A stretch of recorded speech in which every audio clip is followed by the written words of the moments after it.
and welcome function folks. Lesson 4.2 on the laws of logarithms. These aren't your exponent laws, these are your log laws. And that's fun to say, log law.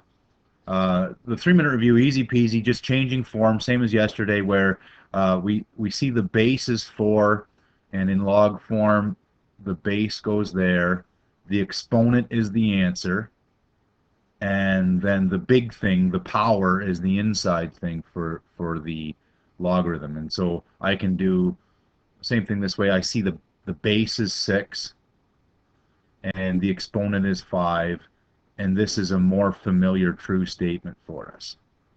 No problem. I don't know why that's doing that. Let me be neat.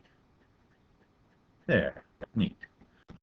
Again here, what's this all about? The base is 7, I can see. The base is 7.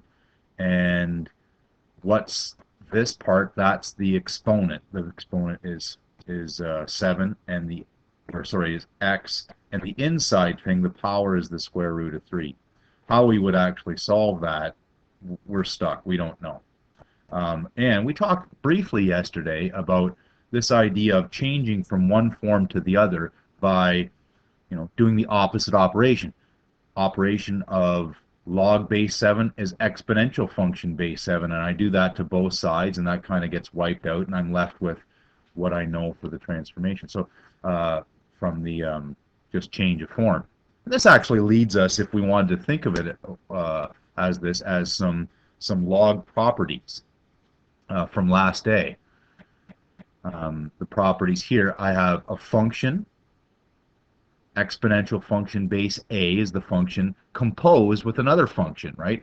These two are inverse functions, and they're composed with each other. So what does this mean? It means the a and the log base a will sort of cancel each other out, and I'm left with just the inside thing, x. Similarly, here I've got a function composed with its inverse. Log base a composed with exponential function base a is just x, the inside thing. Coming up here are a couple of special versions. This one, log base a of just a, no x. Well, what's the exponent on the a that's sitting right there? Well, it's 1. And that's kind of a function composed with its inverse. 1. Well, what about this one? And why is it over there? I don't know. Oh, there's d. Nice. Again, I could think of this as log base a of 1. Log base a of 1. Well, what's the exponent on a? I could think of it this way, right? This is log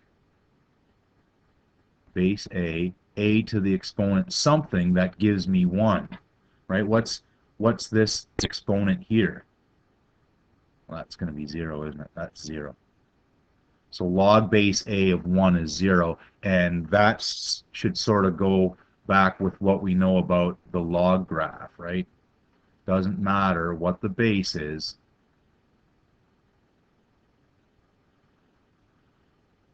Doesn't matter what the base is, but how do I get the input of 1?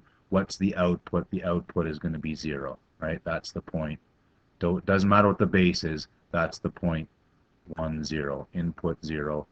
I don't know what's going on with my poor smart board, but you'll bear with me, won't you? Why not? Was there anything else on the other side? No.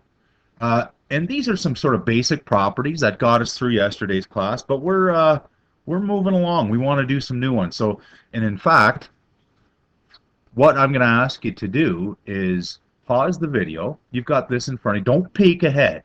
Don't peek ahead. This is going to be a very short, small investigation. So these are kind of like exponent rules, but these are log laws. Not exponent laws, log laws. And we don't know. When I've got the log of 2 things multiplied in the bracket, is that the 2 logs multiplied? When I got 2 things added, is it the 2 things added on the outside? Are these laws? What are laws? I don't know. Some of these will be true. And so instead, of me just writing them on the board. I want you to pause the video, pick some values. So pick some values for A. By the way, the only value for A that we can do is 10. Well, I guess you could do other ones, but they'd have to be perfect. This way I can just use my calculator. I can pick anything. Log base A of 10 is the common logarithm, and I can put this into my calculator. And just for no reason at all, I picked big M to be 15 and big N to be 7, and then I'm going to jam this into my calculator. And over here on the left side, M times 7 is 105. I put that and see if these two things are equal. If these things are equal, we might think this maybe is one of our log rules, our log laws. Okay, and there's a bunch there. Some of them will be true and some of them will be not. I want you to pause the video, spend 5 or 10 minutes clunking away at your calculator, and we'll pick up, and I'll give you the answers in part 2. Now don't peek ahead. Don't peek ahead. Try it yourself. We'll pick it up in part 2.